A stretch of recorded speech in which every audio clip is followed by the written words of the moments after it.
Welcome to the RavensSpace on YouTube. My name is Jason, and this is a RavensSpace Mailbag where we answer your questions about the Baltimore Ravens. Please subscribe to our channel if you're not subscribed for more great Baltimore Ravens content. Also, please follow us on social media where we give you different things there like news and other fun gifts and stuff, and you'll have a good time participating with other people in the community. I want to say thank you to our Patreon subscribers, because without you guys, none of this will be possible. We'll hop right into our first question, which is from a Patreon subscriber. So, I want to say thank you so much, Cakes. Your name will be in gold because you are special to us here at the RavensSpace. And the first question is, how many sacks do you expect / feel is realistic for Terrell Suggs this season, assuming he plays all 16 games? Thanks.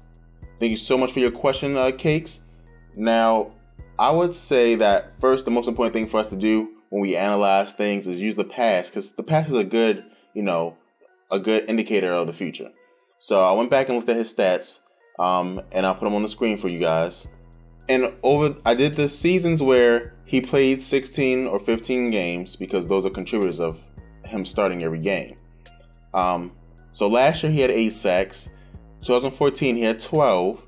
2013 he had 10. 2011, which was his MVP season, he had 14. In 2010 he had 11.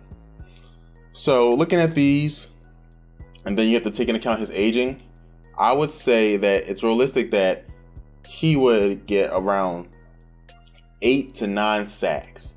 Now, we also need to take account the young players coming on. Like, let's say if Tim Williams shows up, right, and Tim Williams gets on the field, Tyus Bowser shows up and Tyus gets on the field. We have to see how Terrell Suggs' body handles the 16-game season, because we saw that last year, after that Giants game where he got nicked up a little bit, he still played, but he just wasn't as productive. And in other seasons, we saw that drop-off happen as well. So, for you guys, I would say, if I had to guess and I had to put my money on it, I would put my money around 9 sacks.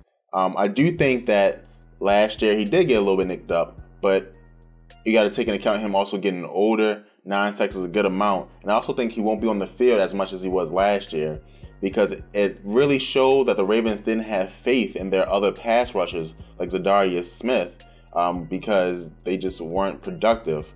You even saw Elvis Dumervil get a lot of snaps later in the season because they didn't just trust Lardarius. And they really didn't trust Judon until late into the season. So hopefully, Judon gets better, gets on the field more. You have Tyus who gets on the field more. You have Tim Williams that gets on the field more. And all those together can, make a great pass rush. But Terrell Suggs by himself, I think around 9 sacks is what he'll get for the Ravens this year. So thank you so much for your question, Cakes. Thank you so much for being a Patreon subscriber. We'll move right on to the next question. And the next question is from Michelle. And Michelle asks, do you foresee any surprise cuts coming before the regular season? Keep up the great videos. Thank you so much for your question, Michelle. And there are 2 very possible cuts that I see that may surprise some Ravens fans, especially the casual Ravens fan, because you hear these people's names so much from coaches and the media that you might think that the Ravens are going to stick with them. First is Max Williams. And I made a comment, on an earlier video, is that Max Williams isn't living up to what he's supposed to do. He's also injured a lot. So the combination of those 2 things and the fact that the Ravens do have players on the roster that they might want to take a closer look at that tight end position, like a Darren Waller, will make it super tough for Max to fight his way in. So right now, Max has to beat Crockett Gilmore, Ben Watson, Nick Boyle, Darren Waller. He got a little lucky that Peter got injured, because if Peter was on the field, then there would be 2 spots available. But I think he's going to fight his way in. The issue, though, with Max is that he's not remarkable right now at anything, right? You have Darren Waller and Crockett Gilmore who are tall and can jump and get the ball. Darren Waller, in particular, is the speediest tight end, off on paper, right? So, he has his thing. Nick Boyle is a great blocking tight end. Ben Watson's a veteran who's been in the game so long. Max Williams is okay at everything, but not great at anything. So that's going to make it a little hard for him to be on the team. So I can see that happening. And the other one I can see happening is Michael Campanaro. And I know this will hurt a lot of people, but it's just that he's injury prone. Right now, he's a one-trick pony at receiver. I think they like Chris Moore better. You just got Jeremy Maclin. So right now, there's 4 receivers in front of you. You have Moore, who's a returner as well.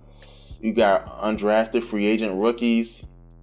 It's just very dicey right now for Campanaro. He's going to have to beat out a lot of players in order to keep his job on the Ravens. And I don't know if the Ravens, want to take a chance, especially since it looks like they're going to a speed receiver archetype with their receivers. Camp might fall off somewhere. So I don't know. I would like to know in the comments, who do you think will be a surprise cut? Let me know. And we're going to move on to the next question.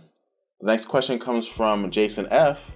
And he says, do you think Lorenzo Taliaferro will win the starting fullback job?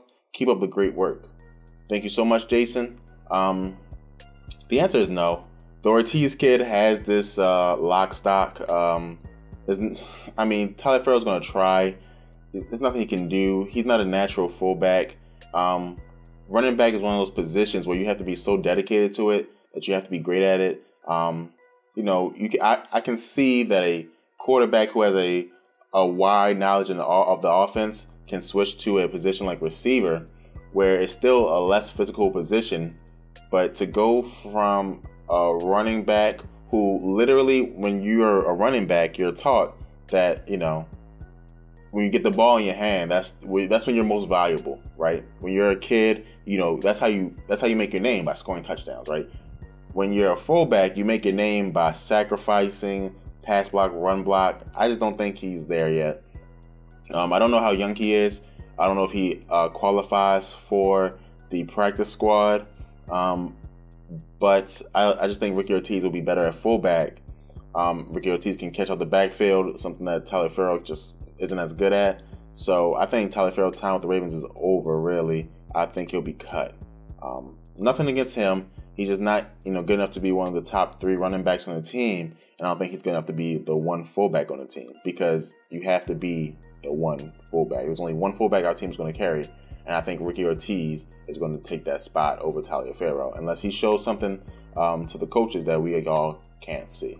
Thank you so much for your question, and we'll move on to the next one. And this one comes from Luke, and Luke asks, who do you think the Ravens' top 3 candidates are for returner this year? I think it would be Campanaro, Webb, and an undrafted receiver. Thank you so much for your question, Luke. And there's a couple of ways to see this going. Campanaro is a good choice if he's on the team, I think. I think that he is talented at returner. It's just that he doesn't have the breakout speed that you want. Chris Moore, of course, is on there. And then you have Tim White, who's a returner, who's a undrafted free agent. I think right now you have to go with Campanaro, Chris Moore, and Tim White. Webb, he'll be a returner in those situations where you just want to catch the ball. When, let's say, Campanaro drops something, you put Webb back there just to catch it. I just don't think Webb has the explosive ability anymore to be a real returner that, can actually hurt a defense return squad. So I think that all in all, we're going to see either Moore, Camp, or Tim White. If I had to pick one, I think it's going to be Moore. I just don't see Camp being a contributor enough on offense in order to take that spot unless he's great in practice at returner. I think him and Chris Moore give you the same amount of return ability, with Tim White being the dark horse in that race. So again, if I had to choose, and I think we got 2 out of 3 from what I agree with. The undrafted receiver is going to be Tim White. Campanaro is a choice, and then instead of Webb, I would say Chris Moore, because I don't think Webb has the juice anymore to be a dangerous returner that can actually hurt you. So that's what I think. So, and if you guys have something different, let me know in the comments below. I'll be interested to know more. So thank you, Luke. And we'll move on to the next and last question of the mailbag. Remember, if you guys want your questions here, please send them to TheRavensSpace@gmail.com. So this last question comes from Grady, and Grady asks, with Weddle and Jefferson being locks at safety and Kennedy stepping into that corner slot role, where will Webb's contribution to the defense be? Great question, Grady. It will be the same place it was before when we thought Tavon Young was going to be that slot corner, and Webb will be backup duty. I don't want to say bench rider, but backup duty. He'll get in. He'll when someone's tired, he'll jump on in there. When you have a older receiver core, he'll help out. But right now, the way that Kennedy is playing in training camp, I just don't think that he can beat him out. Now, Webb does know the defensive coordinator and the defense very well, so he'll also be a mentor role. But I think he's injury backup right now, and it has to be very specific. He has to be injury backup at the slot position. I think Kenny will be that guy there. If he gets hurt or he needs a breather, Webb goes in. If Jefferson is hurt or Weddle is hurt or need a breather, he can go in there. That's the best thing about him right now, is that he can play in multiple positions, and at his old age, he won't be asked to do a lot. But he'll be able to make a contribution because, last year, even though he is getting older, and I'm talking very negatively of him, he was a great safety last year. The year before, he was a terrible corner, but when he moved to safety, he was great. And I was surprised when they cut him. Now, if he could win to another team and he could have played a starting role, I think Pro Football Focus ranked him 15. So, this guy is going to have a great, potential at the safety position. But because Weddle and Jefferson are there, he won't play, but he will be back up. He'll, swap in and out and different things like that. So that's the best thing. He gives us versatility. The only position that I can't see him playing at is at the number 1 or 2 corner. It's just that he's not big enough or fast enough anymore. And when he was fast, he could do it, but now since he's not fast or big, he can't. That's the only place I can't see him playing. But slot, dime, nickel, corner, he'll do different things like that. He'll find his way to the field, but he just won't be a starter. So thank you so much for your question, Grady. And that is a RavensSpace mailbag for today. Thank you guys so much for watching. I truly do appreciate it. Please subscribe if you're not yet subscribed. Follow us on our social media. Check out our Patreon page. I really appreciate you guys. Thank you so much, and go Ravens.